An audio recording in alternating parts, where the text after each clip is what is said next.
The Price is Right has been #1 on daytime television for years. Even though daytime TV numbers are drastically lower today than 50 years ago, it still sits on top of the list every day. Simply put, people love to watch fun pricing games like Plinko, Cliffhangers, Race Game, and so many more.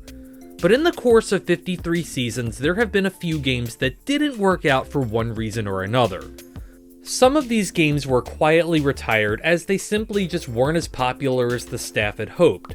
Some of them, like Professor Price, were just so awful that it had no chance of becoming fun. And then there are the games that made this list. Here we go with the top 8 wildest reasons Price is Right games were retired. As always, please like this video and subscribe to this channel as your participation is crucial to determine the content I provide. Also, are there any other wild retirement stories I may have missed? Let me know in the comments below. And now, the main list. Number 8, Bullseye 1. This incredibly short-lived pricing game debuted in September of 1972 and was retired 9 days later. This game was retired because out of the 5 times it was played, nobody ever won it. It gave away a total prize value of 0. Bullseye 1 was retired so fast it never even got its name listed on the set anywhere. However, the basic premise of narrowing down numbers to a target price was shortly thereafter reinvented as the clock game, and that game worked unbelievably well over the years. Number 7, Make Your Mark. The game formerly known as Barker's Markers had one of the most debatable retirings. The story goes that the game was retired after Drew failed to explain the rules correctly. He told the contestant Austin that as long as he did not move the third marker, he would win the $500 no matter what. The staff then went on a seesaw of decisions. First, they decided to change the rules of the game, and then the $500 became a bonus no matter what. Then immediately after, they just retired the game.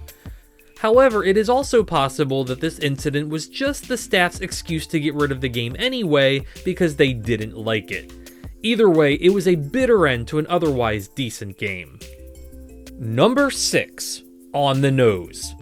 In the same family as Hole-in-One or 2, but far more challenging, On the Nose required that the contestant be well versed in the sport that was featured on the game that day. The football, tennis, and dart variations were never won, and the entire game only lasted a year. Oddly enough, some foreign markets have seen success in On the Nose, particularly in Germany. Number 5, Hit Me. One of my personal favorite games on the show, it has been said that this game was retired due to the shifting demographic of Price is Right contestants. As the contestant pool began swinging younger, fewer and fewer of these players knew the rules to blackjack. Hit Me was created with the notion that blackjack is a widely understood game.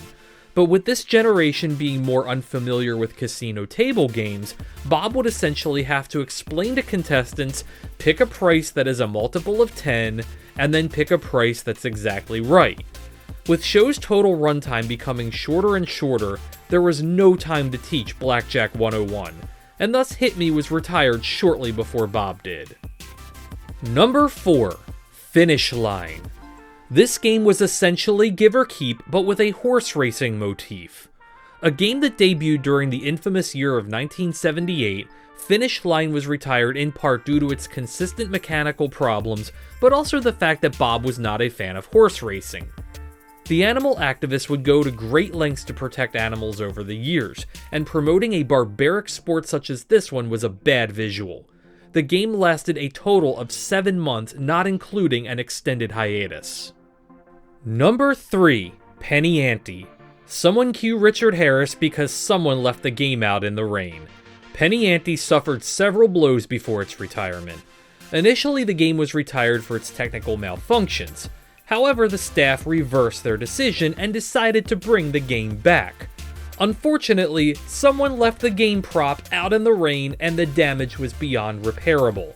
There were plans to rebuild the game, but these never left the design stage, and Penny Ante, one of the most popular games in the show's history, was retired. It is generally agreed that 2021's To the Penny is a spiritual successor to Penny Ante. Number 2. Shower Game. Another atrocious 1978 creation was this game, where the contestant had to pull a chain and either win a car or win money. If they got confetti, they would pull another chain until they won something. It was a horrible game that only lasted 2 months before it was retired. Although the game was likely retired for its being awful, the story goes that there were members of the audience and viewers at home who complained that the game's random shower selection was reminiscent of the Holocaust. In addition to it being the biggest prop by far of any game at that time, the combination of all of these things led to Shower Game being taken to the showers almost immediately after its debut. And number 1, Bump. Not only was this game retired, but it was banned from replays for quite some time. Bump's defining feature was the suggestive hip gyration of the models Janice and Diane. When the contestant made their choice, they would wind up their hips and then bump the bus off of the display. Audiences of The Price is Right at the time found the spot to be far too sexual in nature for daytime television. To coincide with these complaints, Diane would be gone from the show 2 years later, saying she was pursuing other interests. In 1994, 3 years after Bump's retirement, she would file a rather chilling lawsuit against Bob Barker, claiming she was forced into a 3-year sexual relationship with him in order to keep her modeling job. For quite some time, the Barker-era channel were not playing any replays of the shows that featured Bump. However, this is no longer the case. It is still not available on the Barker-era YouTube channel, however. A dark ending to an otherwise fun little game.